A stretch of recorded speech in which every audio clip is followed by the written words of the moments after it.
Clendenin. Henderson. Present. Vieira. Miranda. Here. And Maniscalco. Here. We have a fiscal quorum. Councilman Vieira will be a few minutes late, but he will be here. So we are at item number 49. These are public hearings at second reading. They are non-quasi judicial. If we didn't swear anybody in when we get to that, we will. So item number 49. Who do we have presenting on 49? That would be the city attorney with regard to the second reading and adoption for changes to the charter as previously amended and discussed relative to, I believe it, specifically with regard to, Amendment 1, yeah. pardon? This has to do with Amendment 1 that we passed to as the Charter Review Commission, which hadn't been implemented. The changes to Yes. gender and the gender? Yeah, so simple gender changes. I don't know that we necessarily even need. No. Yeah, let's. It The was. voters passed it, and what happened is it was just overlooked. So basically, it's like a Scrivener's error, but not really. It basically, yeah, well, it's more than a Scrivener's error. What it was, It's never implemented. it was passed by the voters, but never implemented through an ordinance changing the agenda. Do we have anybody in the public that wishes to speak on item number 49? All right, move to close. Move to close. Motion to close from Councilman Miranda, second from Councilmember Hurtak.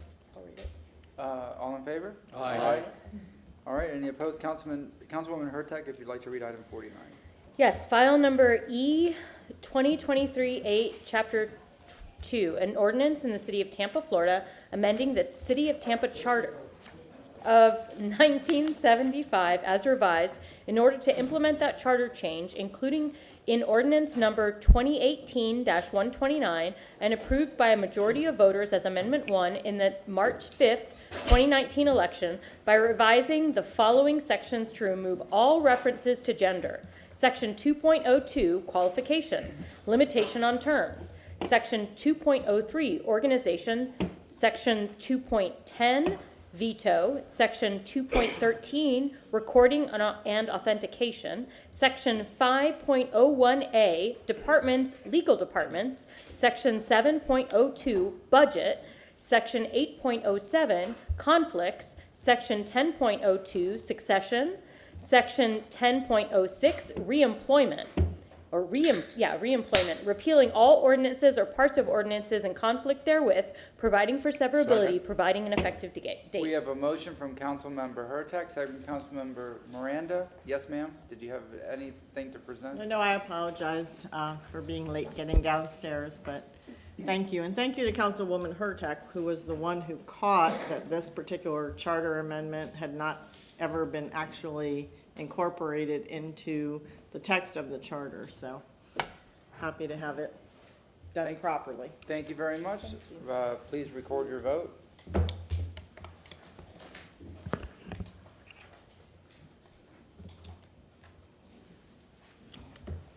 Motion carried unanimously. Thank you very much. Yes, ma'am. If I may, I just want to thank City Attorney Zellman for doing the work. We really appreciate it. Thanks again. Thank you. Thank you very much. Item number 50. Who is presenting on item number 50? I see Ross Ross online. Ammons. Yes, sir. Yes. Ross Ammons Development Coordination, presenting file number VAC 23-04. This ordinance being presented for second reading and adoption. This ordinance is a proposed vacating to vacate a portion of the unimproved Albany Avenue right-of-way located north of unimproved Frierson Avenue, south of Hillsborough Avenue, east of Howard Avenue, and west of Mendenhall Drive within the plat of Zambito subdivision. I'm available if you have any questions, and also if a brief presentation is needed again, I can do that. Any questions for the gentleman? Nope. All right. Do we have anybody in the public here on item number 50? No Move to applicant close. or anything? Okay. Move a motion to close from Councilmember Miranda, second from Councilmember Vieira. All in favor? Aye. Aye. Any opposed?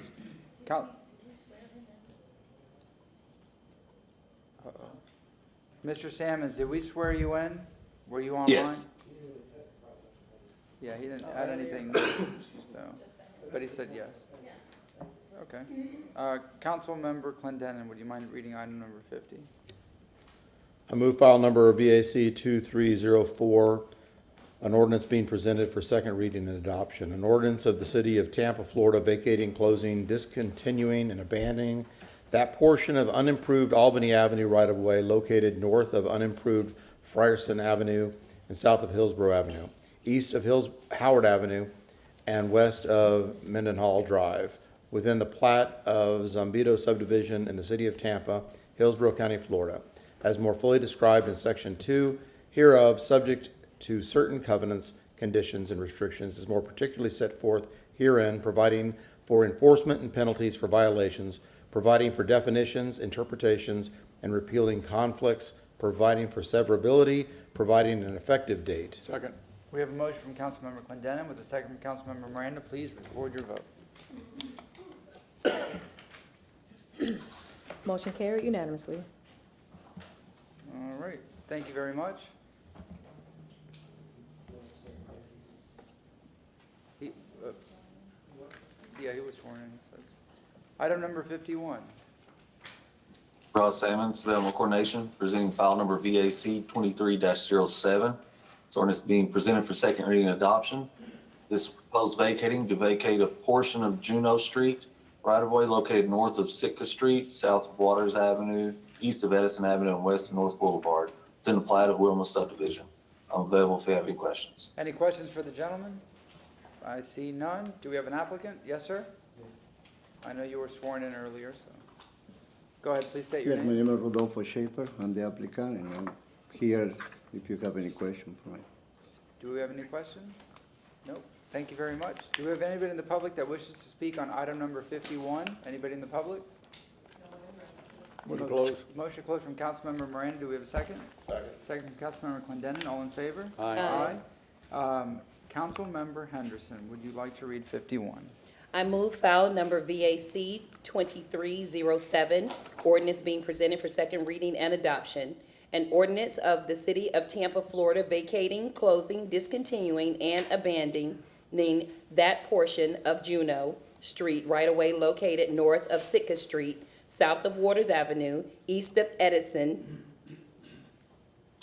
Avenue, and west of North Boulevard, within the plat of Wilma subdivision in the City of Tampa, Hillsborough County, Florida, as more fully described in Section 2 hereof, subject to certain covenants, conditions, and restrictions as more particularly set forth herein, providing for enforcement and penalties for violations, providing for definitions, interpretations, and repealing conflicts, providing for severability, providing an effective date. We have a motion from Councilmember Henderson. Who was the second? Miranda? Oh, Vieira. Second from Councilmember Vieira. Please record your vote.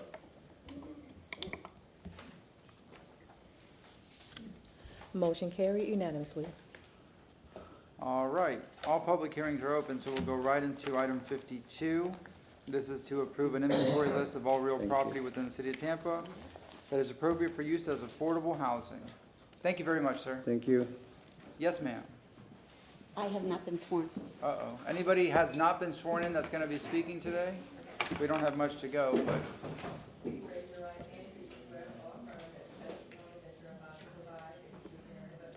I do. Michelle Van Loan, Real Estate. And forgive me, this is my first public hearing. So we were here in March. We brought you the affordable housing list. We are now coming back as prescribed by law that we have to come back for a public hearing. You have a memorandum with the list. And very briefly, just showing the public where this information is. This is just a reminder so that everyone again understands what being on this list means. And it designates that these properties will be used for affordable housing, but that does not completely tie your hands. Should there be a property that an opportunity arises that it makes sense to do something different, you do have the ability to sell that property. You just have to use those proceeds to go back towards the funding of affordable housing or for more acquisitions of affordable housing. And that is the first bullet. The other three bullets then say that we can sell it with a restriction for affordable housing, we can donate to a nonprofit for affordable housing, or we ourselves can develop for affordable housing. On the city's maps website, right there at the top, you will see the affordable housing map. That map shows all of the properties that are on the list. And as we showed earlier when we demonstrated the full interactive map, if you click on any of those orange diamonds, they will bring up the parcel information for that individual parcel. And off on the right on the layers, you can pull up the future land use, the council district, the zoning, all of that information is there. And lastly, anyone wanting to see the actual spreadsheet of the list, if they go to today's agenda and click on item number 52, the third attachment PDF, which is your reso, does have the full list. And with that, I'm happy to address any questions. Any questions from council members? Councilmember Hurtak. I just wanted to say thank you for this list, and I was talking to Nicole Travis about this and how we might be able to move some of these properties into our land trust when that's completed, and that is something we can do with these properties. And I just wanted to make sure I made that mention for the public. And thank you for not only your time and attention for creating this list, but to connect it with the GIS map. I know that several community members were concerned with that, and I think thank you for making it so much easier for the public to access this information and for folks that work in the affordable housing space. So thank you again. Thank you very much. Anybody else? Nope. I hear no one. Because it's a public hearing, do we have anybody from the public that wishes to speak on this item, item 52? All right. Councilmember Vieira, would you like to move this resolution? I do. Do we have to close the public hearing, Mr. Shelby? Yes. Yeah, well, let's get a motion to close the public hearing. Motion from Councilmember Miranda, second from Councilmember Vieira. All in favor? Aye. Aye. Any opposed? Councilman Vieira, you had the motion to move the resolution? Yes, sir. And do we have a second? Second. Second from Councilmember Hurtak. All in favor? Aye. Aye. Any opposed? All right, thank you very much. Thank you. Item number 53. Thank you, Mr. Chair. Susan Johnson, Velez Legal Department. Item number 53 is a public hearing on a second amendment to the development agreement for the Midtown development, which most of you are familiar with. It's bordered by Dale Mabry Highway on the west, Himes Avenue on the east, Cypress to the south, and then I-275 to the north. The plat for the Midtown development was accepted by the city in 2017, and the plat included dedication of a 30-foot public drainage easement to the city of Tampa. The drainage easement contains significant stormwater infrastructure as well as other infrastructure that serves not only Midtown, but also off-site areas. Encroachments into the public drainage easement were prohibited under the plat unless allowed under the development agreement. So the development agreement for Midtown was approved in 2018 and did not allow any encroachments at all. City Council did approve a first amendment to the development agreement in 2022 to grant approval for a canopy structure to encroach into the public easement area. And this is a second request from the developer for an encroachments into the public easement area. The second amendment is for a temporary encroachment into the easement for a construction crane and a concrete crane foundation that would encroach in areas shown on Exhibit A to the Second Amendment to the Development Agreement. Second Amendment obligates the developer to take certain actions prior to installation of the crane and the concrete foundation, and then again after removal to ensure the safety of the public infrastructure within the drainage easement. So these things include videoing the concrete stormwater pipe that's in the easement prior to installation of any encroachments into the easement, removal of the concrete crane foundation piles once the crane and the foundation are removed, and then video inspection of the stormwater pipe after removal of the crane and concrete crane foundation. The developer is obligated to repair any damage to our stormwater infrastructure within the drainage easement, but in the event that does not occur, the developer also will be posting a performance bond so that we will have funds available to complete those repairs should that be necessary. Law requires council to have 2 public hearings before approving this development agreement. This is the first of those public hearings. The second one will be on June 1st. So no action is taken needed by City Council following the public hearing. I'm available for any questions, and I believe Mr. Bentley, the developer's representative, also available if you have any questions. Any questions for Ms. Johnson Velez? No? Mr. Bentley? Good afternoon, Mr. Chair, members of council. My name is Mark Bentley, 401 East Jackson Street, Tampa, 33602. I represent Bromley Tampa Investors, also known as Midtown Developers.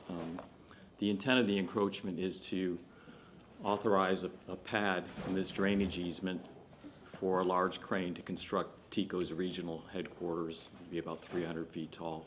It'd be temporary and probably at max be there about a year. So if you have any questions, I'm available to try and answer them. Thanks. Any questions at this time? Do we close this public hearing, or will we keep it open because of the second one? Close it. We close it? Close it, and it'll be announced for the second reading and public Okay. hearing. But you don't have to move it and take any action. You could ask if there are any members of the public Yes. who wish to Yeah, speak. yeah. Yes, correct. Do we have anybody in the public that wishes to speak on this item? All right, any Beatles trivia today? I don't know where to start, Mr. Chairman. All right. No, actually, Paul McCartney's looking at my movie this week. He is? Yeah, That's great, good, he's supposed to be, good, so anyhow, we'll see how it goes. good. Motion to close? So move. We have a motion from Councilmember Miranda, do we have a second?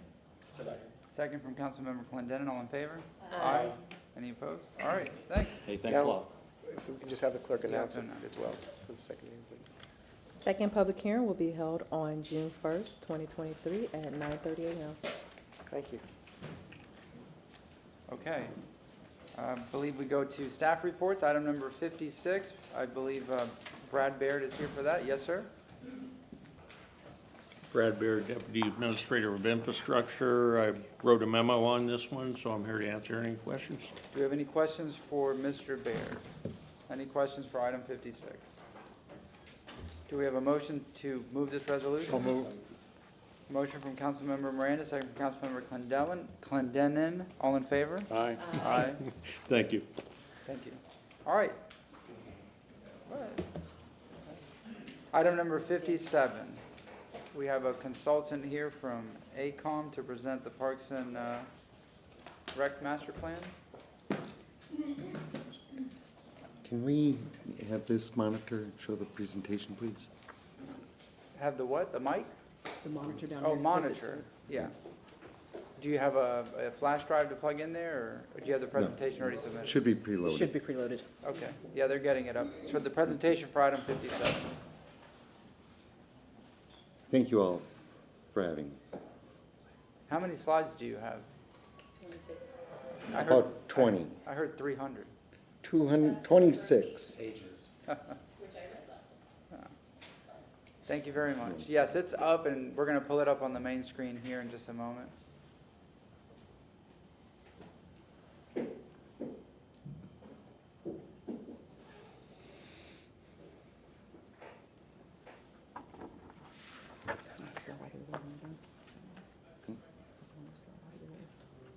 All right, if we can get the PowerPoint, okay, there we go. It's all yours. All right, before we start, Sharisha Hills, Director of Parks and Recreation, introduce Joe Webb, who is the consultant for ACOM for our master plan. And just for everyone's clarity, those who are watching, so we know that Parks and Rec, gold medal department, based off of our programs, what we offer, how we interact with the community, how we work with other organizations. So this plan really focuses on the physical, the infrastructure, and the assets of what we offer. So if we want to continue to be that gold medal, this is why our next step on working on this. So I'll introduce Joe Webb with ACOM. Thank you, Sharisha, and thank you, Chair and council members, for having me here today. Again, my name is Joe Webb. I'm with the company AECOM Technical Services. David Crawley is here with me in the audience. Been a wonderful process, been a long process, lots of work, lots of interaction with the public, but we're very proud of our work and very happy for the opportunity to speak to you today. Let's see. Our agenda, very simple, go over the master plan process, summary of findings, long-range vision, our implementation strategies, and then hopefully in the end, if there's questions, and I have equal number of answers. Our process, quite simple, I won't go over this in detail, but we have a 4-step process. It's like all planning, quite simple. Where are we? Where do we need to be? How do we get there? We've gone through those steps over the last 2 years. Really think we've put together a plan that's, comprehensive and pretty concise. Summary of our findings. we did an extensive public outreach process as a part of this, and also we visited every single park in the system. We've interviewed people, we've gone out and sent people to every facility. Really, I mean, looking up at the chart on the right, it's 60, 56, 62, et cetera. That's meeting expectations. I think there was some disparity between the large, more major facilities are probably in better condition. The smaller community and neighborhood parks, and particularly your like natural areas and conservation areas, probably in some of the most need. Just as a frame of reference, over 75 would be green, meaning the best.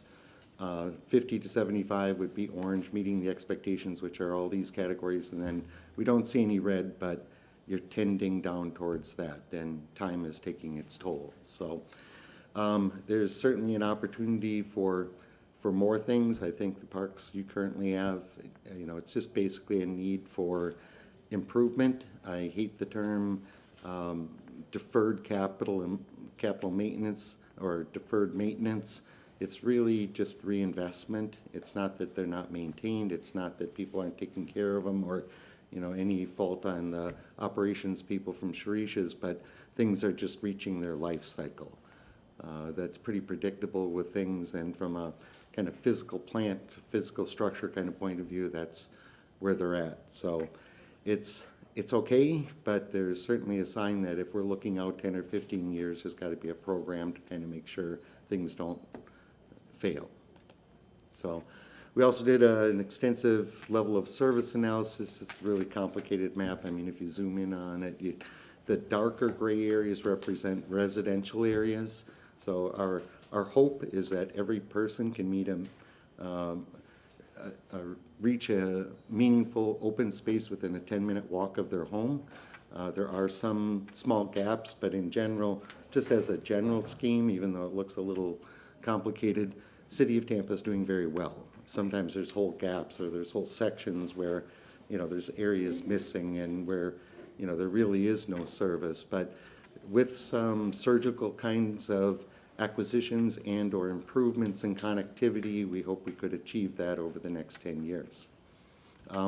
The facility level of service, this is one that is sometimes complicated to use, but you know, based on your comp plan, you're doing well in that regard. The question would be, and I think as you move forward, to reevaluate and maybe update your comp plan to be a little more relevant to today's demographics and lifestyles. Those are somewhat antiquated. It was probably, you know, projected 30 years ago on just a different lifestyle, different demographics. So we need a new approach to that. Most cities are doing that a little differently today. And lastly, you know, opportunities for improved accessibility in all different modes. People don't all walk or drive to a park anymore. There's lots of different ways. You know, maximizing that can really improve access and the meaningful use of your park system. The good news, you do have really, I mean, some of these, you know, the department has done a great job. As Risha mentioned, they're a gold medal winner. That's just the programs you run, the special events, 500 or 1,000 special events. That's just insane. Most people in my field don't believe me when I tell them that that's what the number is. I mean, it's incredible what they do with the staff and the everything. You look at some of these numbers, and this was from a blind poll from staff, very positive. I can get everything I need to do my job. You know, you add those together, that's 75 to 80%. It's not uncommon for me to see that be below 50. You know, a lot of these numbers being really low where it's incredibly high. So kind of the sum of this slide is you have a very committed staff, you know, what we call in Parks and Recreation, they bleed green, an energized director and leadership that I think is driving a lot of programs, real passion for delivering great services to the city. But when we get to, you know, the physical part, it's a little harder. We did a really extensive public outreach process as part of this whole program. We use what we call a mixed methods research methodology. In other words, we use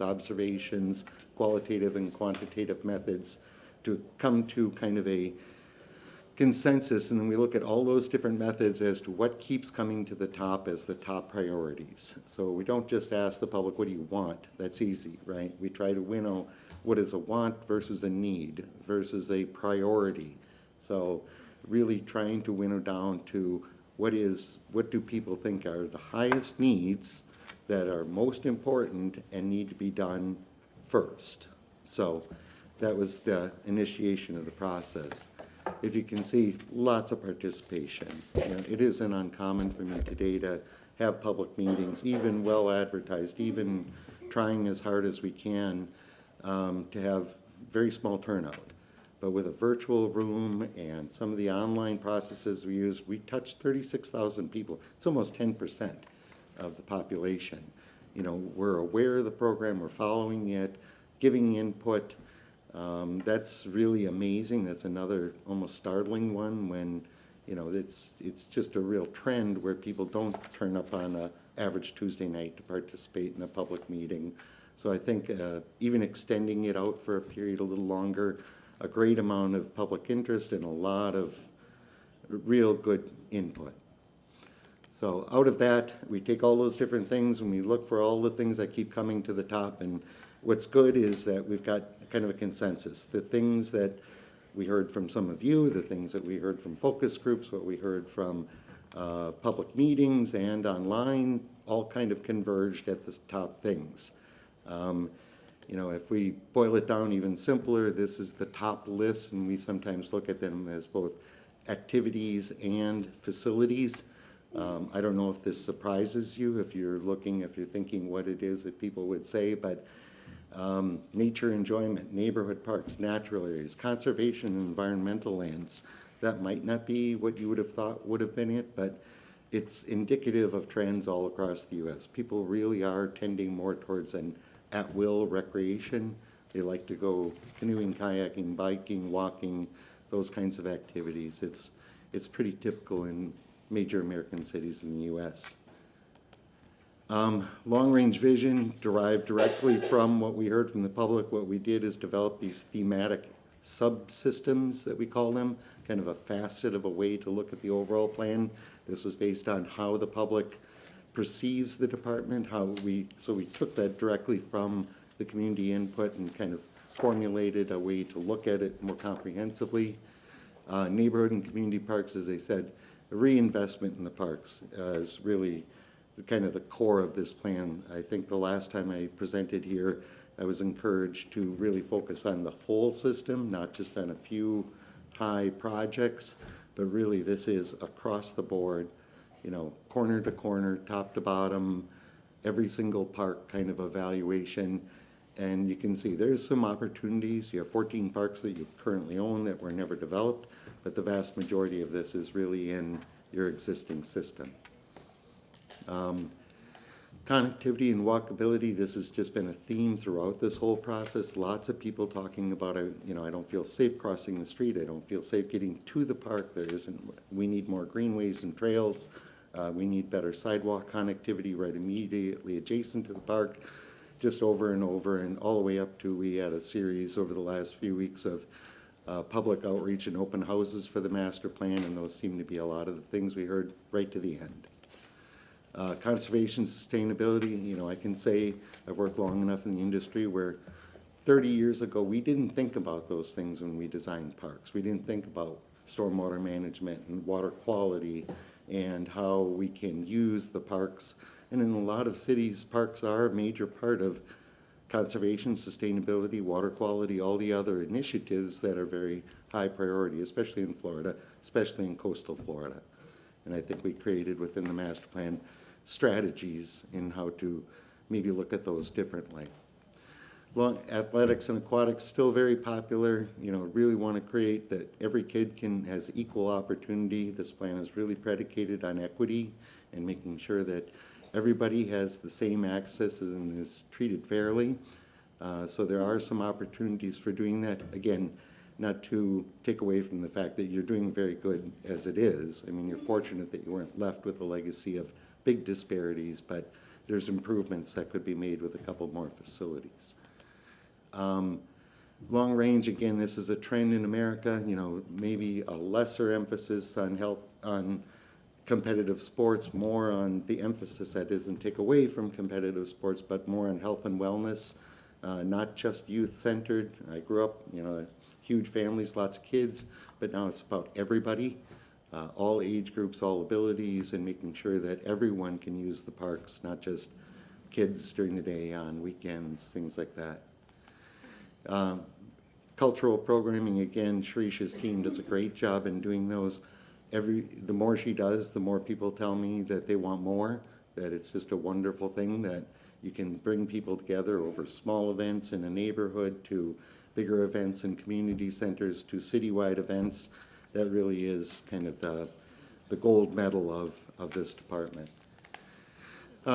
Putting it all together, kind of a blurry map again, hard to look at on a little tiny screen like this, but if you see it as a great big map, you can really drill down to each and every area and see what the ideas are and what kinds of things can be done. So I think it's comprehensive and pretty straightforward, at least to me who has worked with it.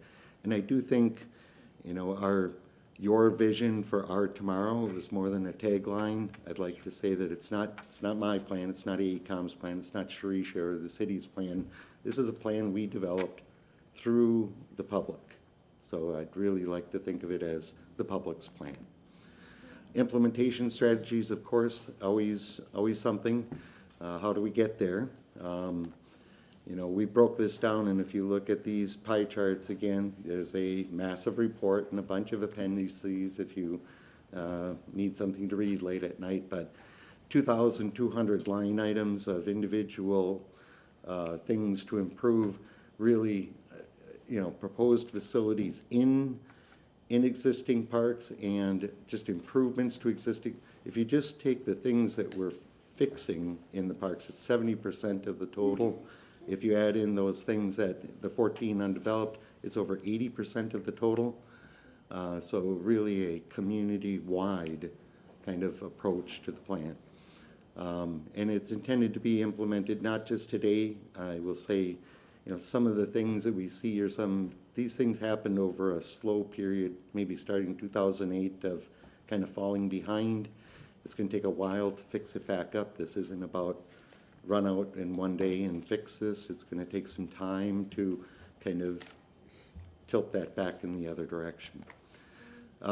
We've broken it all into phases, 1 to 5, 6 to 10, so that this is a strategic approach based on, you know, somewhat professional, you know, strategy, but also on the public's priorities of what needs to be done first and how things can be ordered in a certain way to move the program ahead efficiently and effectively.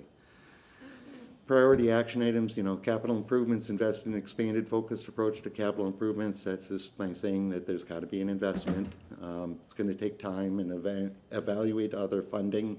There are some partners, there are some ways in which that can be shared responsibility. There are certainly things out there, even from the federal government, on trails and greenways and things, but it's about being focused on not just everything being carried by the city itself.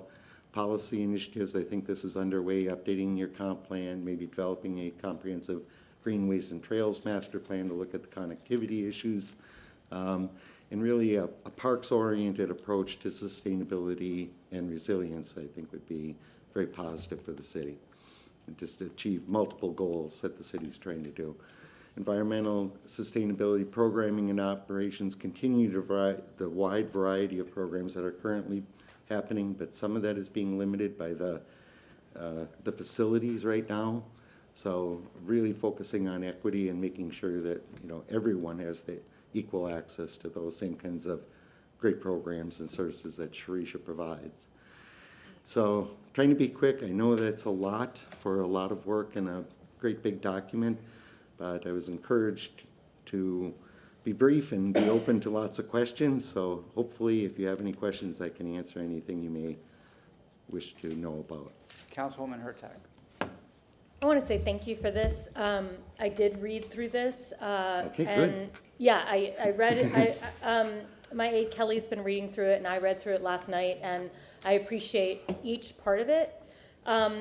Particularly, I was interested, and you didn't touch on it, and because I looked at these slides earlier, and you didn't touch on the fact that there's a really interesting pie chart that talks about what the respondents would be willing to pay to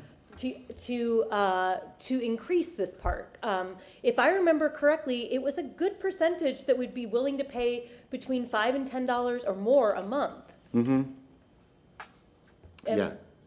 I correct in that? So Yeah, and it's pretty common, and I will say most people really do love their parks, and for great places, I mean, I'm a parks guy, so take it for what it's worth, but great parks make great cities. And most people, if it's gonna really benefit their local neighborhood and community, there's generally a willingness to pay. And I appreciate that, and I thought that was a really wonderful compliment to Sharisha and the entire Parks Department, and what we've been able to do with the park system. So I was really heartened to see that. Again, putting money where your mouth is, where your heart is how you know you have a really wonderful system. The biggest concern I had from the public when looking at this is that the phases detail which parks should be included in which phase, but it does not drill down and talk about the possible improvements for each park. And I know that residents were very concerned, is my park getting this? Is my park getting that? And I was wondering if there's an appendix somewhere that does detail whether information you got from the public or when you did visits to the parks, what you anticipate the actual needs would be for each park. And there is. I mean, it's a monster part of it, of every single park, every single line of every single improvement. So that's how we got to these numbers. It was not broad stroke. I mean, it was every single thing, every single one, all the way down for every single park. So I believe that can be made available for anyone's perusal or late night reading or detailing through. And again, you know, this is as best as we can based on what we have today. That doesn't preclude, as years go by, that gets adjusted a little. It's a working document, but we really put our effort into making sure. And when you talk about willingness to pay, and I'll just talk about my experience elsewhere, people can get their arms around a big idea, but what they really want to know is what's happening in the park down the street. And when they go, and if it is a part of a vote or it is a part of their willingness to pay, they want to know about how is it going to affect their personal lives. It's very, very personal. And making sure that everybody sees that it is equitably across the whole system. Now, I will caution in the word equity. That doesn't mean everybody, some parks are much better than others. Some need more work. I mean, we have to be honest about that fact too. So it doesn't mean it's dollar for dollar in every single spot. But trying to get it all up to a higher level of quality is the ambition, I guess. Want to add to that? Yeah, I'm just going to add to that. Also, just to say, depending on the projects and improvements that are there, we also want to really focus in on that community. So getting that community engagement, if it's a larger project, so we don't just, because this did start 2 years ago, we might have some people that have moved into that community, so we're going off of their recommendations, but if it's a particular project at a park, we still want to go back and make sure we do that outreach. So we say, here's what we have, whether it be a dollar amount or whatever it may be, what is that final project look like? What would you like to see right now at this time? But my question is that appendix annex available? Is it on the website? If not, can we get it added to the website? Yeah. Because the whole document's on there, right? Yeah, I think the appendix was updated as of recently, but Okay. everything's public record. We want Great. everybody to look Well, at it. I will go back to that website and I'll see if I double check too, can make find sure. it. Okay. And then I had two more quick questions. I noticed that you added athletics and aquatics together when looking at larger issues.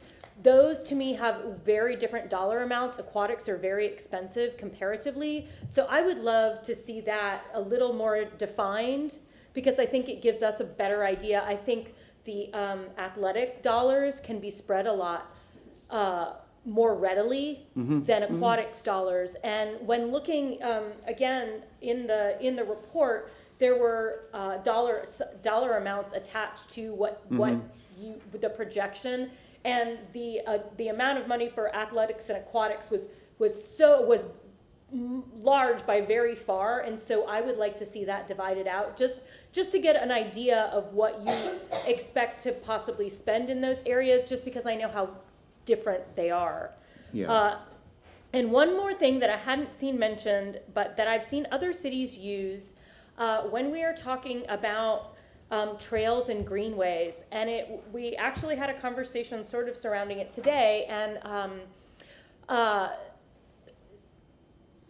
quick story. We foster, my husband and I foster beagles, and we are on our 21st foster right now, and her name is Jelly, and she is a beagle cattle dog foster. And so she requires a lot more energy expended than normal dogs, than our normal beagle friends. So we have been taking her more and more on different walks, and one of the things she likes best in our neighborhood are our alleys. And if you find, we will run into people walking dogs or walking, just themselves and their neighbors in alleys. So I would like to consider, when we're looking at the expansion of greenways and how we use extra space, that we don't discount alleys as spaces where people can walk. They're not used by cars tremendously. They are an access point, but they're also often vacant.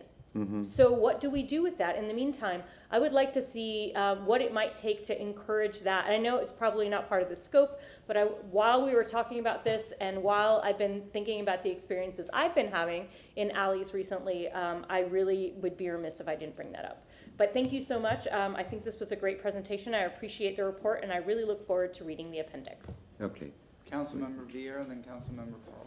Thank you very much, Mr. Chair. I wanted to thank you, sir, for you and your team's amazing work, and Sharisha, always such a pleasure to work with. I can always tell with Sharisha that you're in your dream job. I mean, you're always, you're in your dream job, and it shows. You're always so accessible, and you do a great job.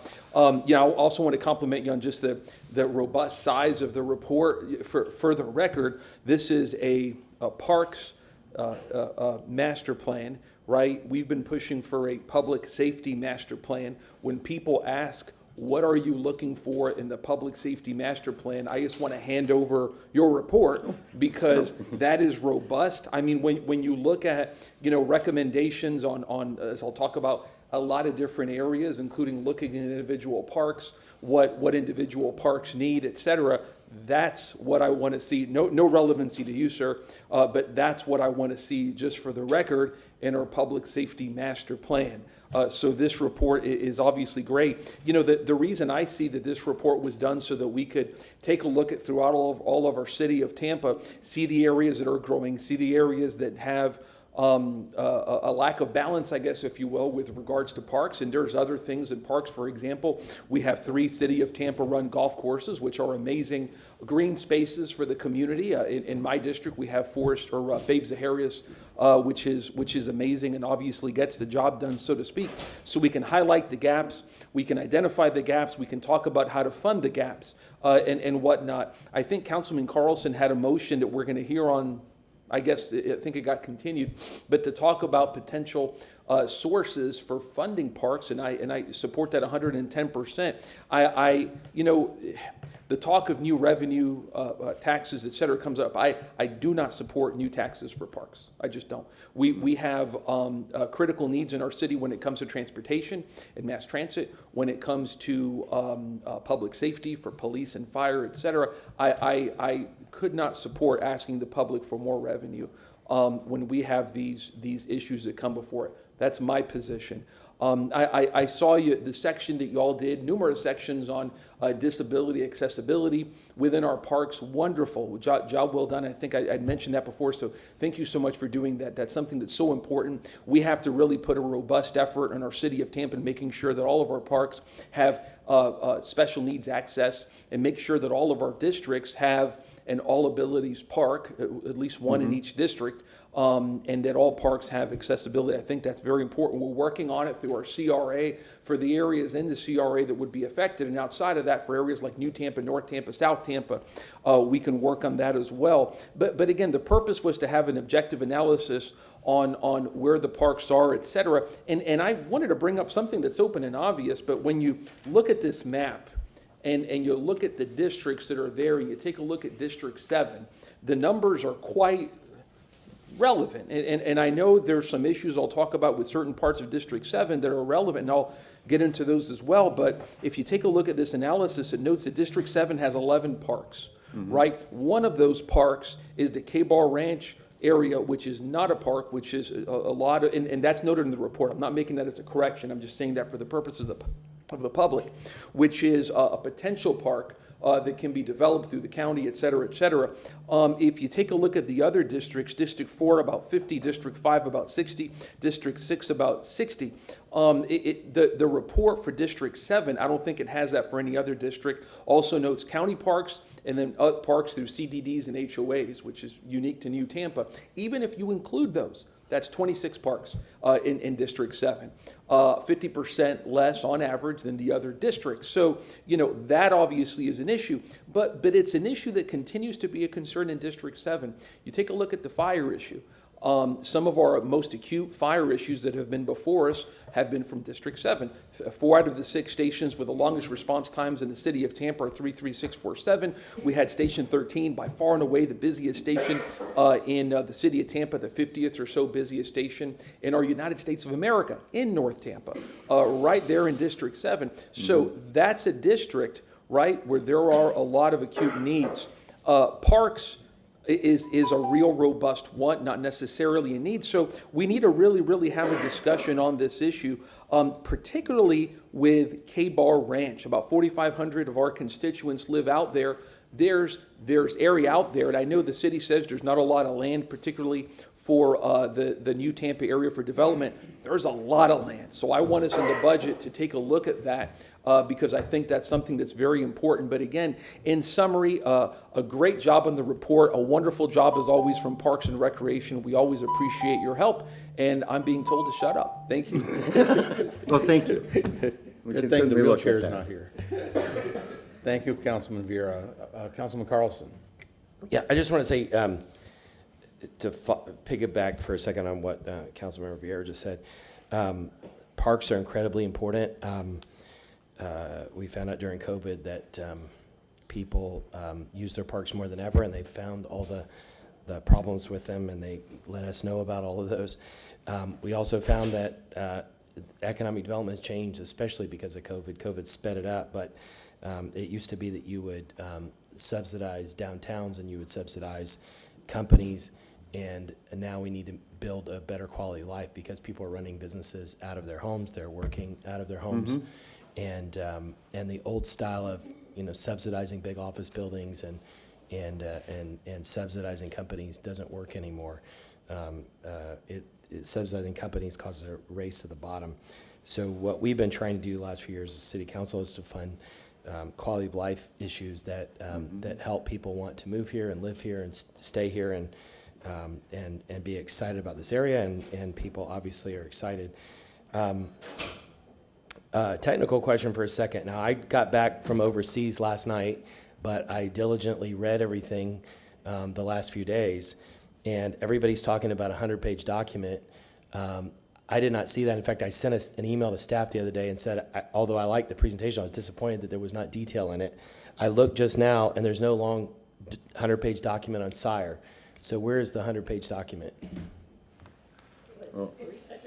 Where's the 340-page document? It's sitting on the city website, so when you go. Okay, can somebody please put it on SIRE, because maybe there was an email that went out about where it is, but I looked in the summary of, if I was a citizen looking at this on the agenda, it's not on the agenda, and it's not in SIRE. Gotcha. as to where that is, and so I was gone, so I thought I read every email, but from a citizen point of view, they wouldn't be able to have access to it. That should be added to SIRE ASAP,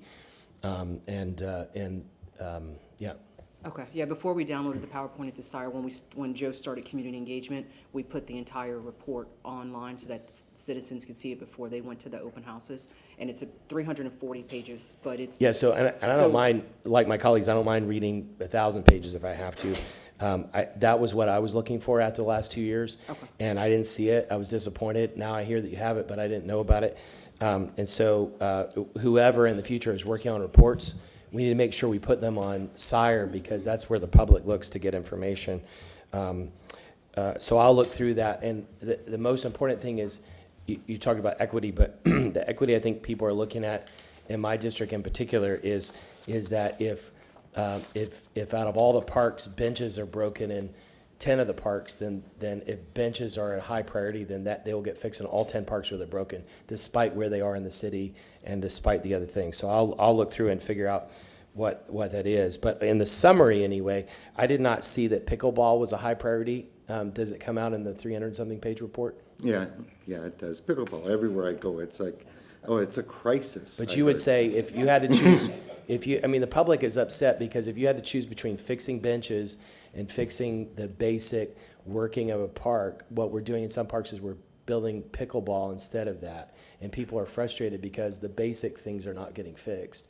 And so I don't mind chasing whatever the fad of the day is. Like last time I said, I was into Pokemon when it was popular in parks, but I don't think we should go spend a lot of money on that when we don't have the basic things fixed, and especially if we have limited money. We need to find ways to activate parks, and if people want pickleball, we need to have. But to me, that's a nice to have, not a priority when people sit on a bench and it falls apart because it's broken. I'm just using that as an example.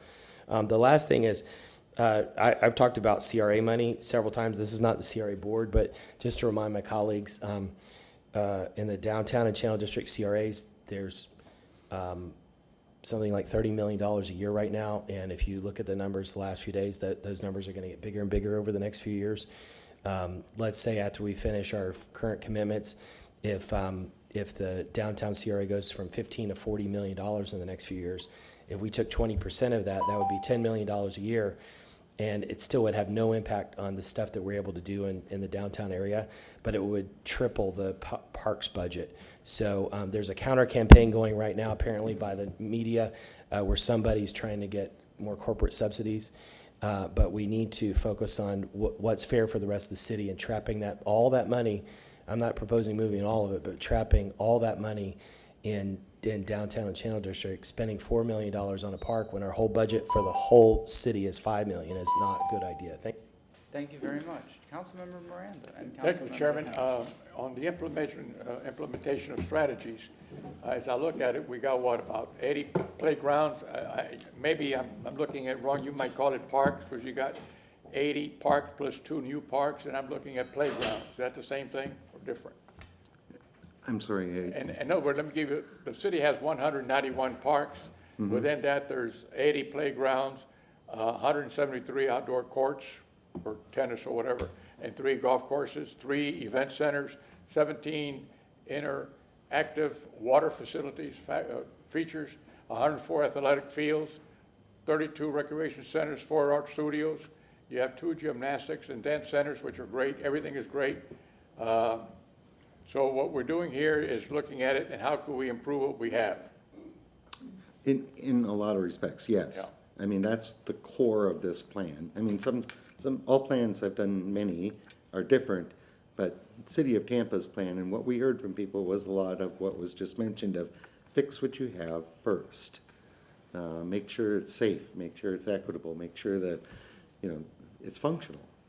So a lot of this focus is that kind of baseline into the existing system. That doesn't preclude some new facilities, but that's the core of this plan, yeah. It's like having a used car and you got to fix the engines or buy tires. Which one do? You buy the tires, you can't move. Yeah. Buy the engine, you can still move a little bit. So I understand what you're saying. Yeah. And that is really what we heard a lot from people is, there's a natural area in the park and we want to go walk through it, but the lights are out. We don't feel safe. It's not doing what was, it's a great asset. It's beautiful. But without that, without the restroom fixed up, without the, policeability and without the, just repair of the facilities, you're kind of losing out on the value that you have there. Got it. Thank you very much for your report. Thank you very much, Councilmember Henderson. Yes, thank you so much for this report. How would council go about providing you with additional input as you continue through the development to the final draft?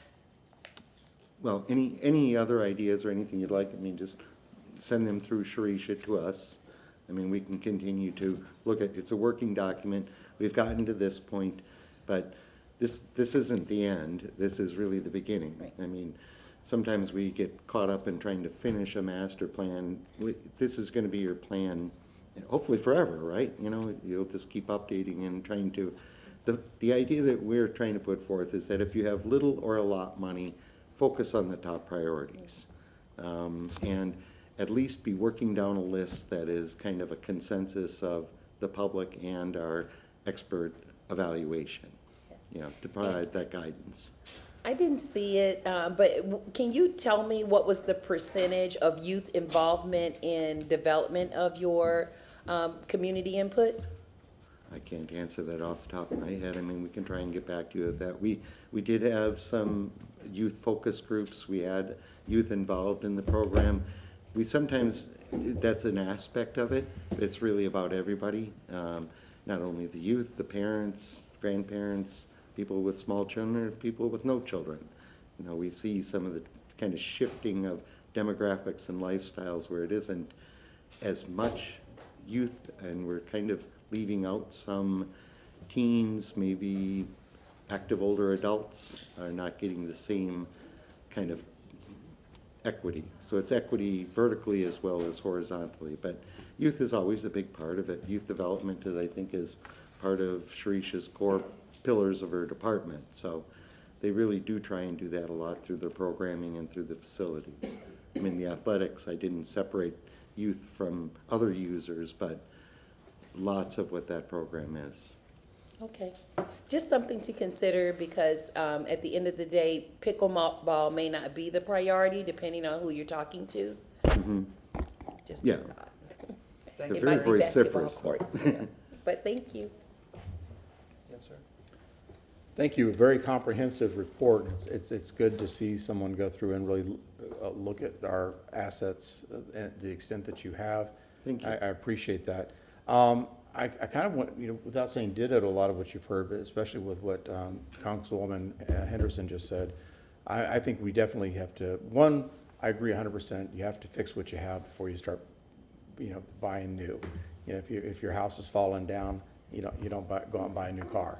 You know, you fix your house. So we have to prioritize on our current assets before we continue to build out new. But that being said, again, back to Councilwoman Henderson, if we, you know, the youth, and we have a lot of societal issues, and we as a government have responsibility. And one of the primary responsibility is nurturing young people as they grow up in the system. So, you know, speaking with our police chief, talking about reinvigorating the police athletic league, doing those types of things to be able to get some of these kids involved in athletics, to, you know, to be able to, you know, foster all the good things that comes with it. So I definitely, as you skew these this study forward into more actionable items, and as funding becomes available, I want to make sure that we stay focused on one of the most priority things that we should be as a society and as a community, and that's the young people growing up in our society. And you know, pickleball is fine. We can charge them per person because they'll have the money to do that. The people that are playing pickleball. Thank you. Well, and just to respond to that, you know, sometimes the police are our biggest advocates. You know, I've had police chiefs speak with me of just saying that I'd rather give $4,000 to parks than $40,000 for me to incarcerate a young person. You know, we'd be happy to be out of business, is what they say. But, you know, it is a lot focused on youth development, providing safe and good areas in which there can be activities. So I appreciate that very much. Yes, ma'am. I just had one more question as I was listening to my colleagues and their wonderful comments. There's a section of the report where you compare other cities and you look at their parks, and so could you speak to a little bit, one of the things I noticed, I think with almost every other city, is how much more funding they have for their parks. If you wouldn't mind talking about, I mean, do we know how and why? Is it just a larger percentage of the regular budget? If you could drill down to that, if you don't have that information, maybe bringing that forward in the future, because it seems like those cities, regardless, I was trying to do the division and trying to figure out the size and everything, and man, they certainly just have a lot more resources than we dedicate toward parks. Well, I can speak of it in general, but I think if you drill down into it, the information's there. That's true. You know, I work with many cities, and we're looking, you know, I can speak in our own state of, you know, Miami and Fort Lauderdale, and just some of the ones that you would consider. I think also we picked the comparables based on what we thought was really relevant to Tampa. Then we did the research. So there was no research in advance. It was just blind. Austin's like us, Phoenix is like us. It's not fair to compare Tampa to Chicago or New York. So we chose ones that were, and when you go through the exercise and get to the end, yeah, it's obvious. Particularly in what I see are their capital reinvestment programs. Miami has one for $400 million right now. It's half the size. You know, that it's and things are structured, and sometimes I don't want to get too held up in the money, because half of the money was for sustainability and resilience and fixing their waterfront. 40% of the waterfront is parks. So I'm actually spending most of the resilience, but we're putting them back so that they're more functional and achieve the goals of the stormwater management. So it's really about looking at parks as multiple benefit. And that way you help to leverage the money that you're using towards meeting multiple goals of the city. So that's kind of the idea. Prudent. I understand prudent, but it's about looking at all the sources. Thank you very much. Thank you for that presentation. Okay, thank you, and thank you for having me today. It's been a real joy, I'll say, working with staff. This has really been a pleasurable plan to work on. Thank you very much. Mm-hmm. Yes, ma'am? What are the next steps? What's next on this journey of the parks plan? I think we had some of the next step things. I mean, we're completing this phase, which is the master plan. Again, that's not the end. You know, there's got to be steps going forward on how to implement it. I think we had some recommendations in there.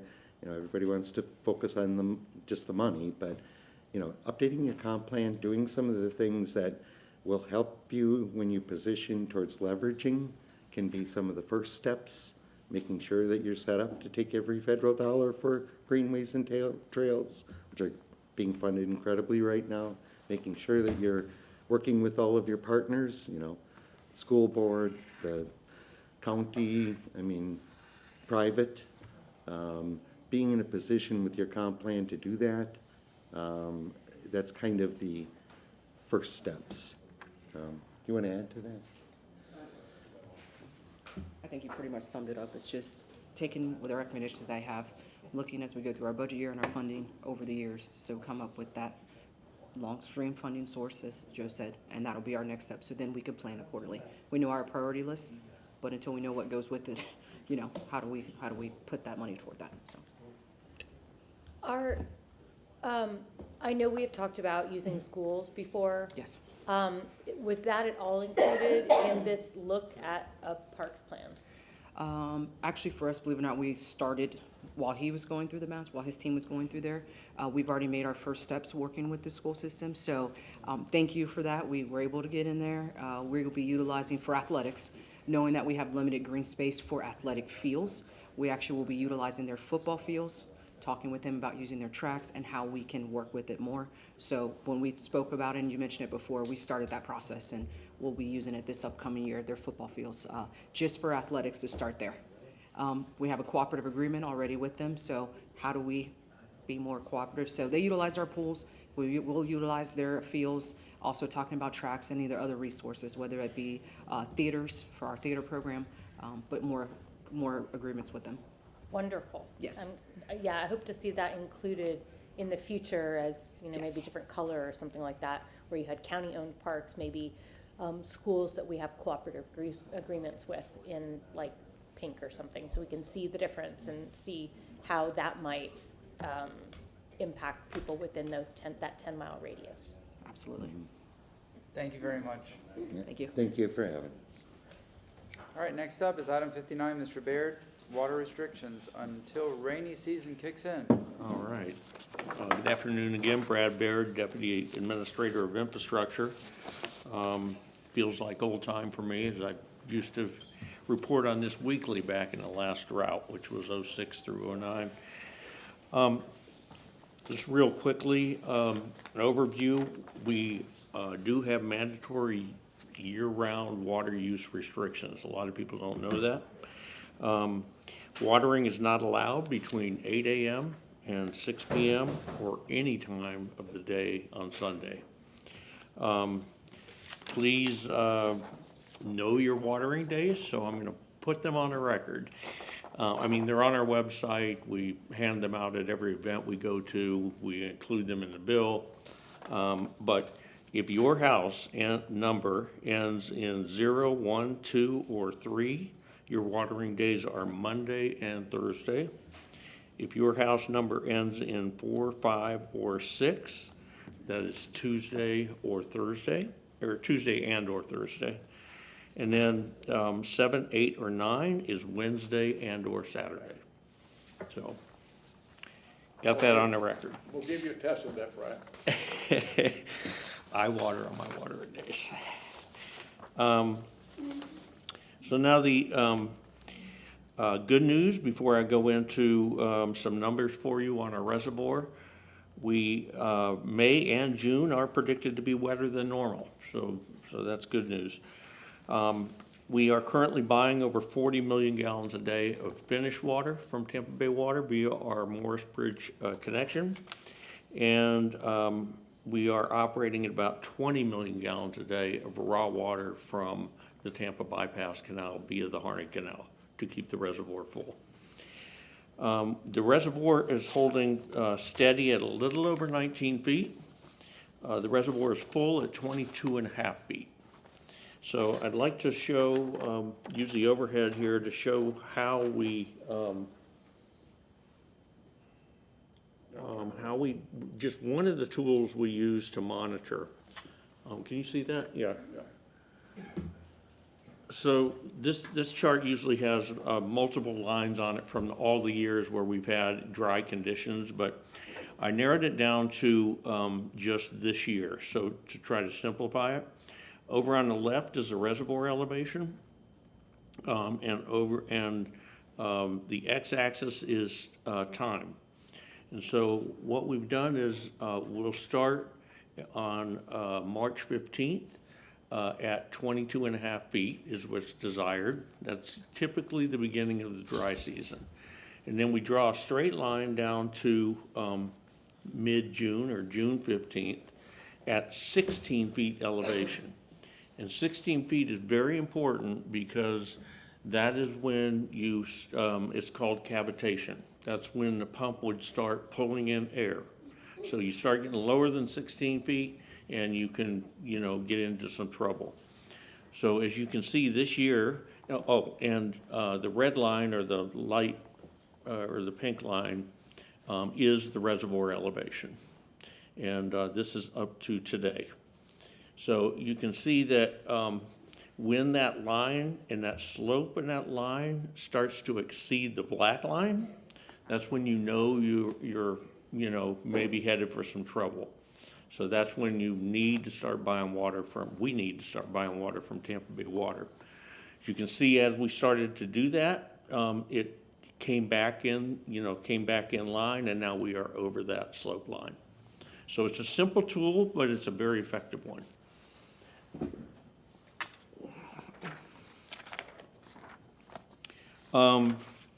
Just from a regional level, SwiftMud is not considering moving to more strict watering restrictions. So that's the latest we got from their leadership over there. In summary, I guess our water supply is sufficient, and we are not proposing going to more strict water use restrictions at this time. Our reservoir is holding steady. And with that, I'll open it up for questions. Any questions? No. Thank you very much, sir. Thank you. Have a nice afternoon. Next up is item number 60 regarding Acela, and we have Abby Field. Oh, and Russell as well. Good afternoon, Council. Thank you. My name is Russell Halpert. I'm the Chief Technology Officer for the City of Tampa. I've heard some additional comments today. I'm sure you're as interested. So let me start off with what I was going to tell you and what I may have already told some of you as we were going through this process over the last few weeks, just in summary, especially for some of you that are new. We had some concerns brought to us about the Acela system and its reliability after one of our recent upgrades. We upgraded to a cloud-based system to improve its reliability. And when we heard those concerns, they were brought to you and others. We took them seriously. We formed a committee of both our business unit from construction services, Acela technical representatives and business representatives, as well as my group, Technology Innovation, that support this system. We reached out to the Tampa Bay Builders Association, scheduled a session, and reviewed all of the items. We asked them in advance, please, send us any items you have, any examples, anything that you're concerned with. And during that meeting, there was some 25 people total on the meeting between all sides, I would say. We went through every single item and showed them with absolute evidence that the system does work as documented and that their issues, as they indicated, were addressed. In fact, I think some of the members, the government affairs person from the Tampa Builders Association may have reached out to some of you to indicate that they were very pleased with that session. During our last session, we realized that we still hadn't reached out to the Tampa Homeowners Association, THAN group, and JC and his group did do that outreach. And in addition to talking about what we'd done for the system as a whole, we also debuted some enhancements to our GIS maps. You saw some of them with the real estate. And what we did was we implemented what we call deep linking. And we have a digital services team that helps with some of this stuff. But essentially what we did, when you click on a property, if you're looking at either some of our permitting actions or some of our development actions, you can click on that item. It will bring you right to that item in Acela without having to search for anything. And we felt that for the majority of our casual customers, certainly that addressed what we had, and that was our expectation. And up until yesterday, I thought that was the case as well. So we have these teams. We've gone through the issues. As near as we can tell, folks, with all of the resources that we've brought to bear on it, our system is not only more reliable than it was before, it performs faster than it does before, and it has more features than it did before. What we are seeing for a small number of users, the training is very, very important, showing them how to use the new system. So as part of that, and again, at your suggestion as well, we've conducted a series of those workshops for our folks. I think we still have one more left. We have done that. We have chased every issue that's been identified. We've spared no resource to say, is this really an issue? Is the system really usable? And we believe we've addressed those questions, both on the business unit's behalf, on our customers' behalf, and on your behalf. We do still have a few users who are indicating that they're unhappy or that they think improvement should happen. And what I would ask folks is, and I'm asking these customers as well, anyone who has attended a training session with us, anyone who has sat down with the group has been able to see that the system does work. And in addition to that, we have passed along all of their input to Acela, to the point where they've recently added me to their customer advisory board, so I have direct access to their executives when we're pushing these items. So again, I feel we've done everything we can do. We've tried to help the customers as best we can. I've identified every issue that we could. I've reviewed it with our business unit, and I believe they agree with all the actions that we've taken. And I just think at this point, folks, if you have any additional contact, please ask them to reach out to us and specifically attend a training session. Specifically, give us an item that we can research and see if that's something that we can change. But like I said, in every case, we've been able to show our users that the system does work and it is reliable. The last thing I want to say is, as we put in these set of improvements, we're in the middle of a $1.5 million modernization effort for Excella. And I recognize that some people say, Russ, why can't you just put the system back the way it was? And we can't. To go back 11 versions to the old system would cut off so many improvements that the large majority of our users are enjoying today. And not only that, it would cut off all of the enhancements we're planning to bring to the system in the next 90, 180 days over the next life of the system. We have to move forward. I don't want to leave any of our customers behind, but I need them to meet us at least some of the way, and we have a lot of resources we can bring to them to show them how to use the system effectively, but I will need your help. I will need our division's help in bringing those last customers along with us. I know this has been difficult. I know the issues come up in public, but I just wanted to assure you, we've heard the concerns, and we are addressing them, and we're addressing them as expediently and as openly as we can, and all I can say, folks, is this is a matter of pride for all of us that provide these services, and we want to make sure that everyone is happy. But I want you to keep in mind, we did do $2.5 billion of permitted construction in this system.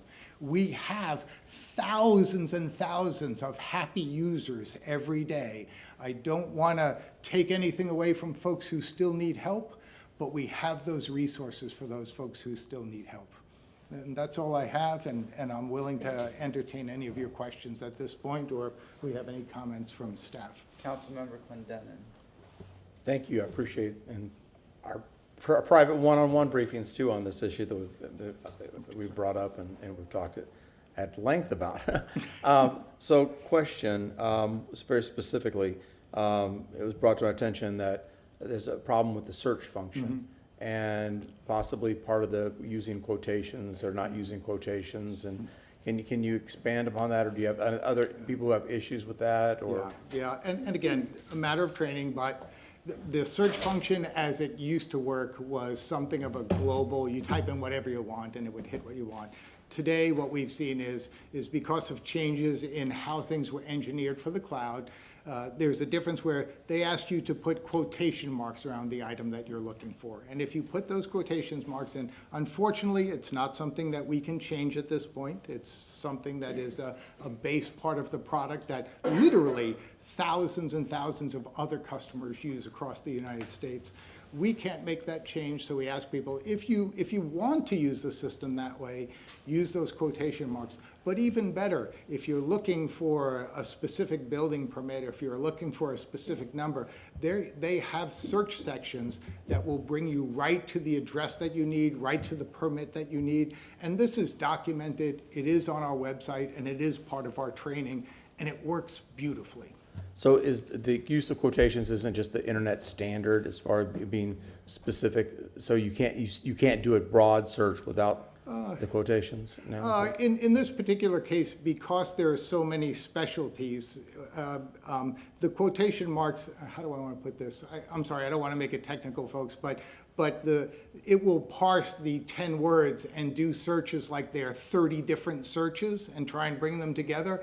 And then you'll get a lot of unrelated words or results that don't make sense for you. And I think that's some of the feedback we're hearing. When you use those quotation marks, it says, search for this all in one thing. And if you don't see this all together, it's not a good result for us. Which is the internet standard for quotation marks. Which is pretty much the internet standards. But so you're saying that the broad search of just randomly the sky is blue, that part of the search it will get you the sky, blue, anything that mentions those individually, which will give you things without any algorithm to prioritize it. Yep. If you algorithm prioritizing.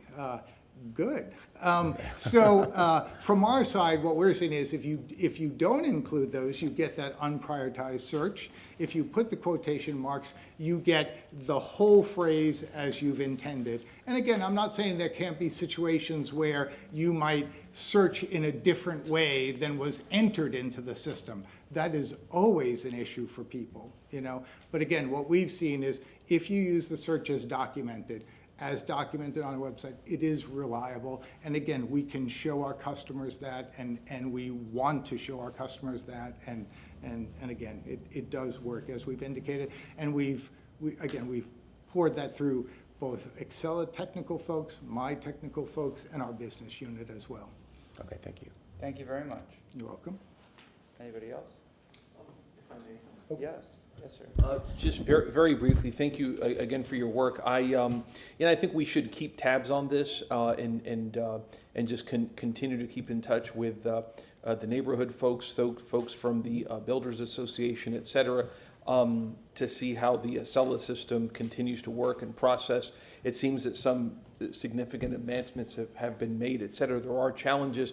I want to continue to follow up with these folks, and we'll probably come back to this if problems persist, maybe in 90, 100 days or something. If I may, sir, I did want to point out, you just reminded me when you said that, one of the things we were able to do is put TBBA folks in conversation with Excella, and they've indicated they want to attend conferences. They want to have their same input. And I think we've opened a very nice channel between the folks at the Building Association and Excella, and I think that's going to be valuable moving forward. And that's an ongoing commitment, as you've indicated. Yeah. Yep, well, then hopefully we'll have no further involvement and things will go great, but thank you.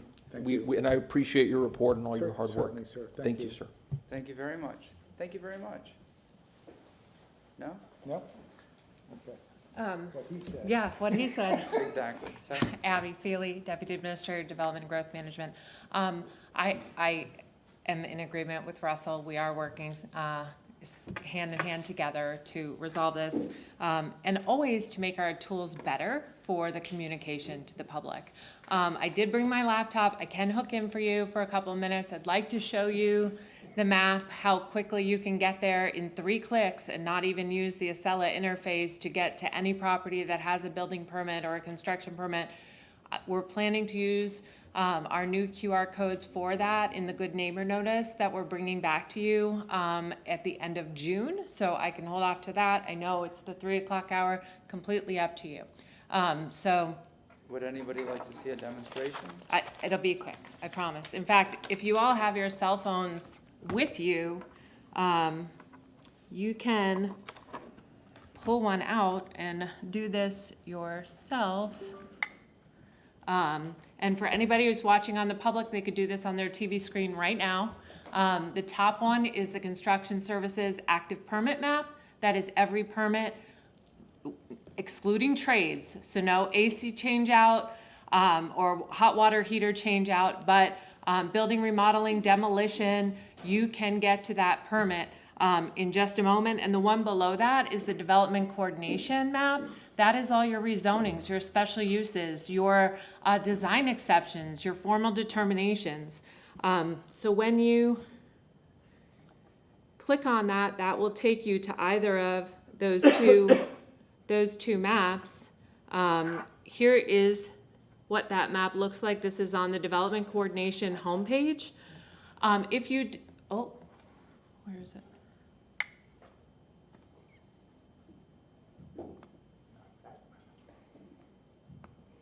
That's why Russell said he doesn't like on the fly.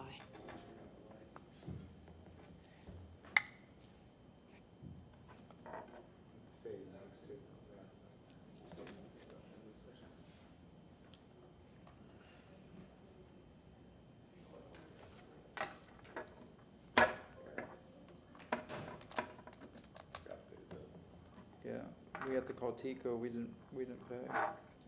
There it goes. Thank you for your patience with that. That was operator error. On the construction services page, you see the active residential and commercial. If you are out, of course. Let me try one more time. Let me just see if it'll reload.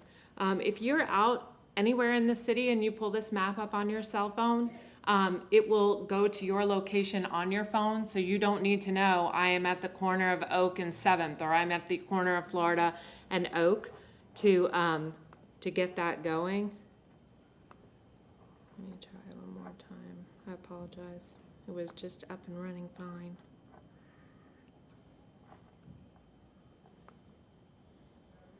I mean, it worked on my phone. I scanned the bottom one development coordination map. I went to a specific part of the city. I clicked the dot and it gave me the address with a link to Acela. It opened right up. So, I mean, it's very easy to use, in my opinion. I'm sorry, I don't keep No, a cell that- phone on me, so I would really love to see this. That's okay. Here, you want to see my phone? Actually, it was up on mine and now it's down, so maybe there's something with the internet. No, it loaded slowly when I clicked Acela, but it loaded. Oh, it is down there too. Yeah. I'm sorry. It's not you, it's, Yeah, there's something with the yeah, side. because it appeared on mine. I'll just use JC's phone. Yeah. So, when you zoom in to wherever it is, the black, this is the permit map. The blacks are demo permits. The green is the residential permit. It pulls right up to show you the residential permit, right? And then it takes you into the Acela link. Brings you into the record of Acela. So I never had to go in and search. I never had to put in an address. I never had to touch anything. You go in and then in the records, you can actually see the record information, all the attachments, the site plan, whatever is related to the permit is there at your fingertips. So we have one of these for the development services maps, which I said are all the rezonings and active status maps, formal determinations, special uses, and we do have this for all our permit records. Acela is processing, in fiscal year 22, we processed 26,000 records in Acela. And that equaled $2.6 billion in development for the city. Up now for fiscal year 23, which started October 1st, we're at 15,000 records. So while I believe there are some concerns or operations, information, education, it's working, or we would have maybe 15,000 people unhappy down here that they can't process anything through our system. So I feel like it is working. We did do the Acela Learning Labs, as Russell mentioned. We have one more coming up next week, May 24th. We are encouraging people to please sign up. You don't have to sign up. JC took it upon himself. We have 15 individual laptops in that lab. You come in, you hands-on work in that lab yourself. This is not us guiding you. We actually create dummy permits through this, and you can come in, create that permit, and then after the lab is over, we take those permits obviously out because they're not real, but you get to touch and use the system as you actually would from the ACA side of the system. So we're looking forward to closing that out and looking forward to closing these reports out with you so that we are addressing everyone's concerns. We're providing the best product to the customer. Thank you very much. Thank you. Sorry about the It's hiccups. okay. I'll get it rocking and rolling. It's fine. Thank you very much. We appreciate the report. Thank you, Russell. And is that JC back there? Yes. And congratulations to you. I know you did receive an award the other day. We acknowledged you here, but I saw it on social media, so congratulations. Thank you. All right. Item number 62, Mr. Shelby. And that's the last item of the day.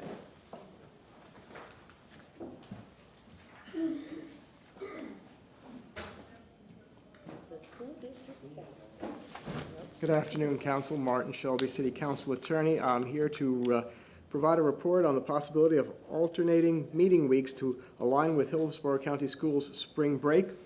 And if you go to the overhead, you'll see that I have the 2023-2024 academic calendar, and you'll see highlighted spring break.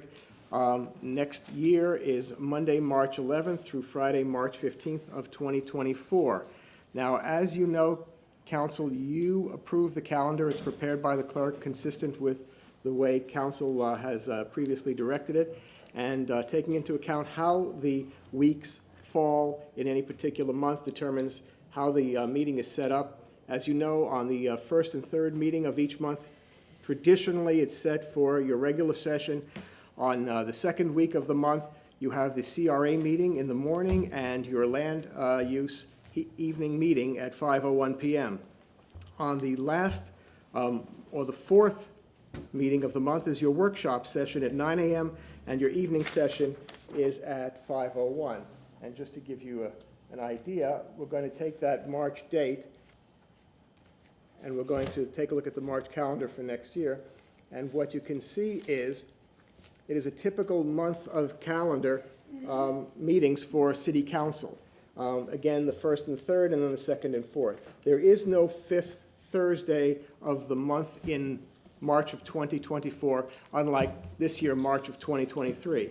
Now, when a fifth meeting of the month, when a fifth Thursday of the month appears on your calendar, it is normally scheduled for no meeting, and that has been the past several years, that has been council's custom.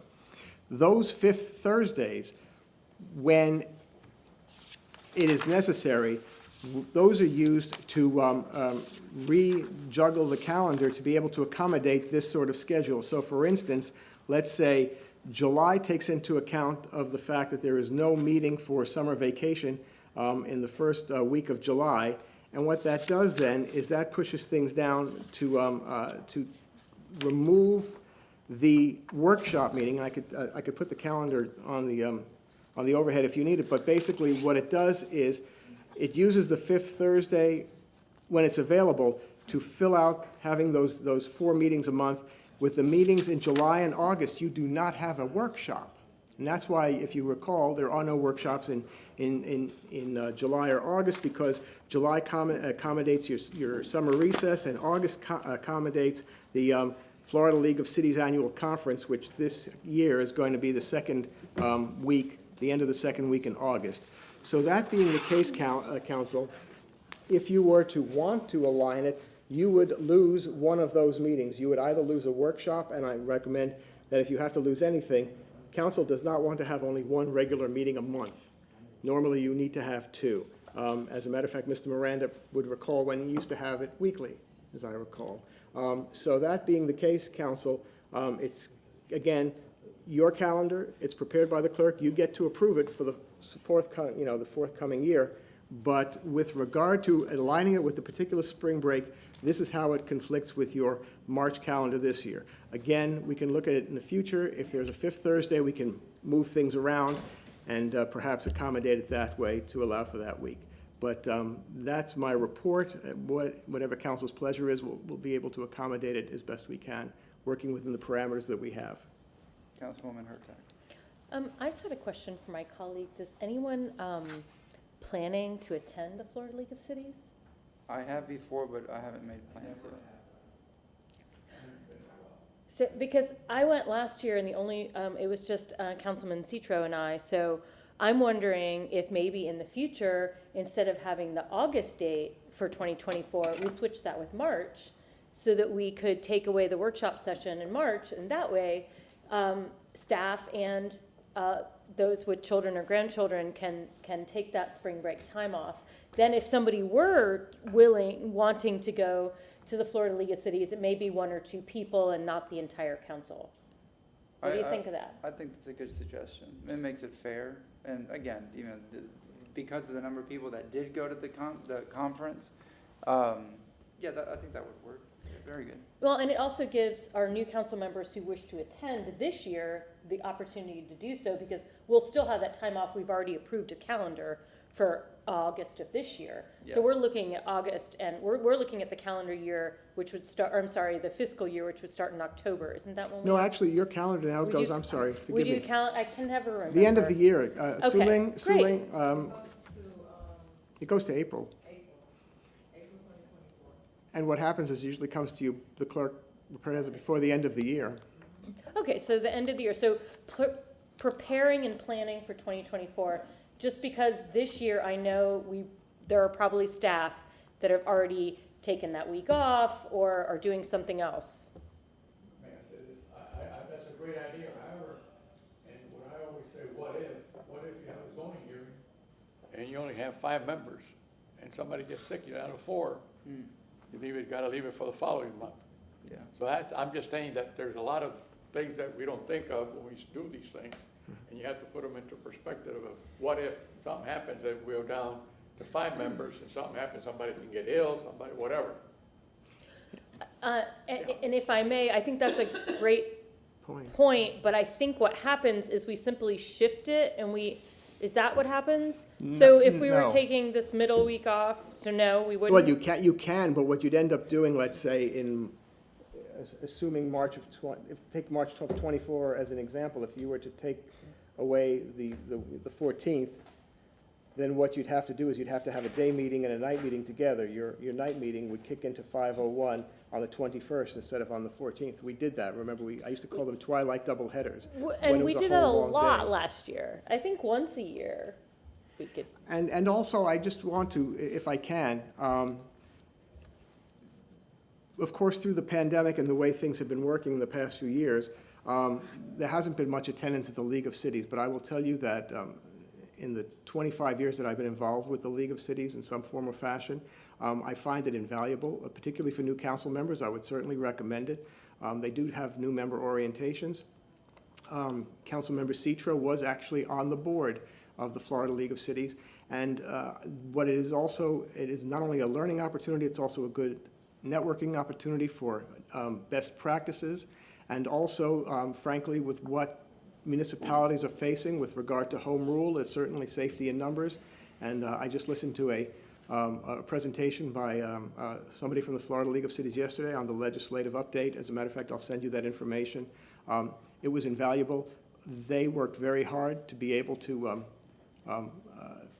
the degree that they are able, protect the local governments from having home rule authority, retaining whatever authority, and mitigating the potential effects of what might have happened as these bills went through amendments. So it would be an opportunity for council members to see its value this year. I think it's an excellent suggestion. And certainly as we prepare the calendar, we can bring that back and revisit that. Unless you want to make a motion today for us to make sure we do that when the time comes at the end of the year to be able to look at 2024 and how we would address that. Councilman. Not 2020, yeah, it would be 2020. Councilman Clendon. So, if I hear what you're saying, as much as I just love those double sessions, we would be able to accommodate the spring break change within the month of March if we just change that 21st to a double session? Well, what you would lose then, let's take a look at this. If we're talking March of 2024, you'd probably have to lose a workshop session. So you wouldn't have a work session in March. You'd move your regular meeting to the 28th, and you'd move your evening meeting to the evening of the 21st. And then you'd have a back-to-back night meeting on the 21st and the 28th. Council has done that before. It is a very difficult schedule. If you've looked at this year's schedule, it is very different than the previous year when we played catch-up. The normal rule of thumb is you do not have a night meeting on the same day you have a regular agenda, because that is a grueling session. Yeah. And what you would do then is you'd lose a workshop in March, let's say for 2024, and you would then have a back-to-back evening session. Or you'd move an evening session to the 7th and then have a second one on the 21st, on the 28th. The 7th or the 28th, because this would not be here, because next year that would be spring break. So, being the new one of the two of the new people at the dais, what are the logistical problems with adding another day in one of those weeks? You mean a day of the week? Yes. Quite difficult.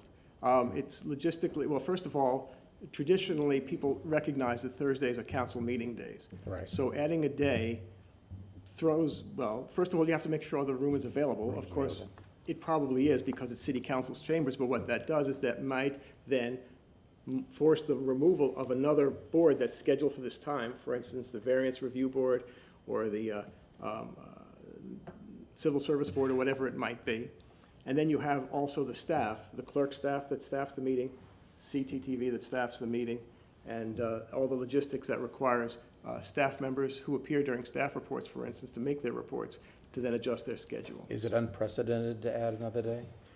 It was last year, and it was very difficult, but that's just my personal opinion. More stuff.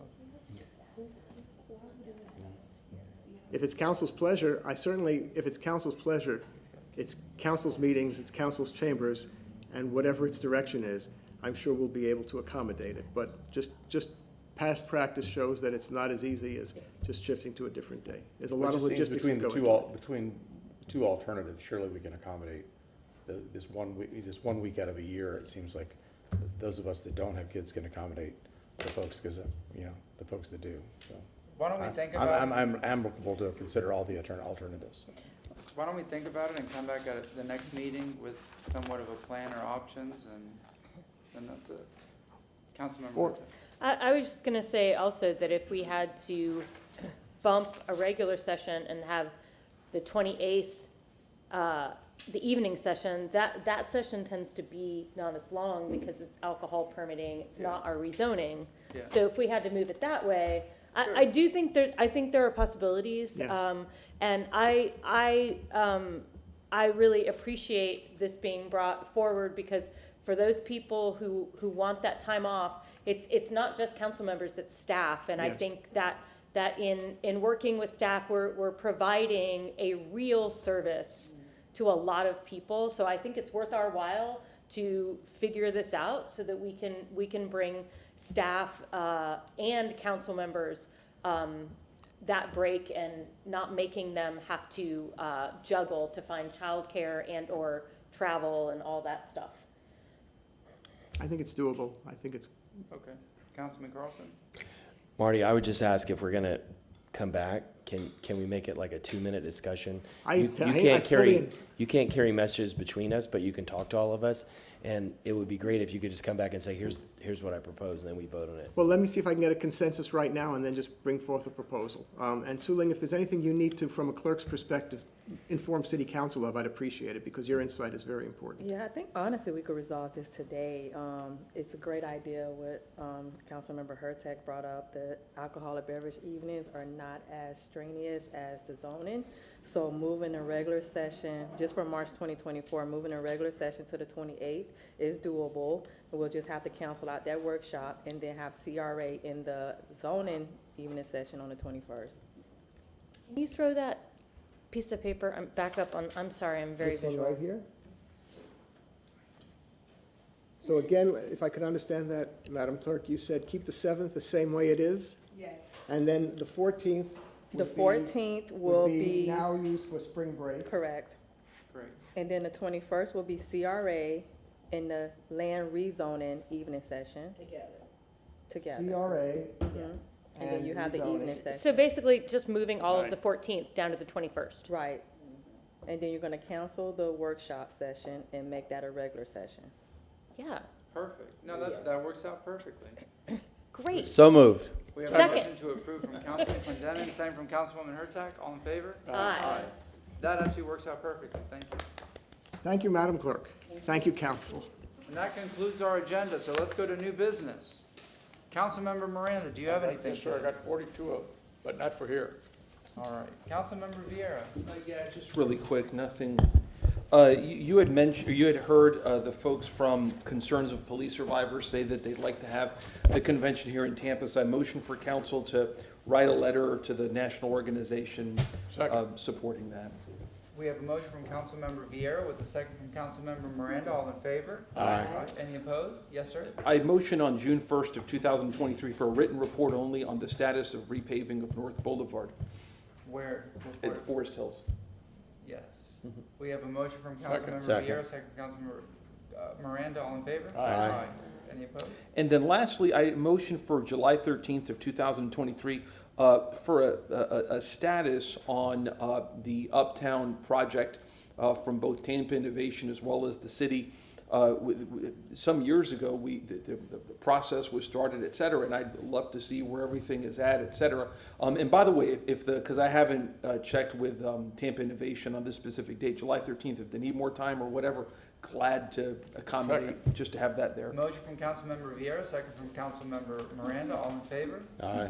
Aye. Any opposed? And then it is not a motion, but lastly, again, I want to stress what I said, which is we saw that Parks master plan and how robust it was. That's what we're looking for with a public safety master plan, something as thick as the Bible. So there you go. Thank you, sir. Thank you very much. Councilmember Henderson, do you have any new business? I have no new business. Thank you very much. Councilmember Clendenin? Yes, I'd like to make a motion to have Beth Alden from the Transportation Planning Organization present to council about the Tri-County MPO merger concept at the August 24th City Council regular session. We have a motion from Councilmember Clendenin with a second from Councilmember Vieira. All in favor? Aye. Aye. Any opposed? Anything else, sir? That's all. Not yet. I'm sorry, is that under presentations initially, early in the meeting? Yeah, at the beginning, it's under ceremonial and presentations. Yes, ma'am. Councilmember Hurtak. Thank you. I just wanted to announce that we passed under consent, under item number 44, a resolution that approved the 47th Street land disposition agreement between the City of Tampa and RUDG LLC that is taking 7.25 acres and putting it toward affordable housing, where they will contain 175 residential dwelling units, the majority of which will be at 80% or below for AMI. And I just want to publicly acknowledge the staff who put that project together. We used, I believe, SHIP funding for that, or some type of housing funding, where we bought that land and then we're able to give it over. It requires the developer to keep those affordable units for 99 years. So that's really amazing. It's 175 more units, and I just wanted to say congratulations to staff, and just to make sure that the public didn't miss out on that. And then I have a motion. A public hearing on the City of Tampa's fiscal year 2024, program year 2023 annual action plan and analysis of impediments to fair housing, which includes the Community Development Block Grant Program, Emergency Solutions Grants Program, Home Investment Partnership Program, and Housing Opportunities for a Person with AIDS Program action plan, is scheduled for the evening hearing on June 8th, 2023. The city's Citizen Participation Plan requires that hearings on the city's housing and community development programs be held in the evening to provide an opportunity for interested citizens to attend. Staff's presentation on the action plan will be no more than 7 to 10 minutes. Per staff request, I would like to make a motion to hear this item first on the agenda during the June 8th, 2023 evening session in order to provide the opportunity for interested citizens to attend and be heard and then be released for the evening. We have a motion from Councilmember Hurtak, second from Councilmember Miranda. All in favor? Aye. Any opposed? Anything else? Nope, that's all. Thanks. Councilmember Carlson? Yeah, based on the conversation earlier, I would like to ask that a representative of Port Tampa Bay present on August 31st as to why we need to protect maritime land in Tampa. We have a motion from Councilmember Carlson, second from Councilmember Hurtak. All in favor? Aye. Any opposed? Anything else, sir? I have a motion here. Councilman Maniscalco. Thank you very much. This is about Jefferson High School baseball team. I know I have 3 Dragons right here, but they're currently the 4A regional champs, and they'll be playing this weekend in Fort Myers. Friday is the semifinals and Saturday the finals. If they win on Saturday, they will be the 4A state champs. Their coach Spencer Nunez has been named 4A Division Statewide Division Coach of the Year, and a Jefferson player, Cameron Mallow, was named 4A Division Player of the Year. Coach Nunez, a first-time high school head coach and Tampa native, is in his 3rd year coaching at Jefferson. In those 3 years, this is their 2nd trip to the state finals. First, I'd like to wish them good luck this weekend, and second, I would like to make a motion with everyone, because you're all the Jefferson Dragons. Make a motion to present the Jefferson High School baseball team with a commendation at a later date to be determined, but I want all of us there. And Suling, you can come too. The pride of Jefferson High School, very, very important. I'd like to present them the commendation with other council members at a later date off-site, or even here. Is there a second? Second, with a Crusader leading the charge. Oh, that's right.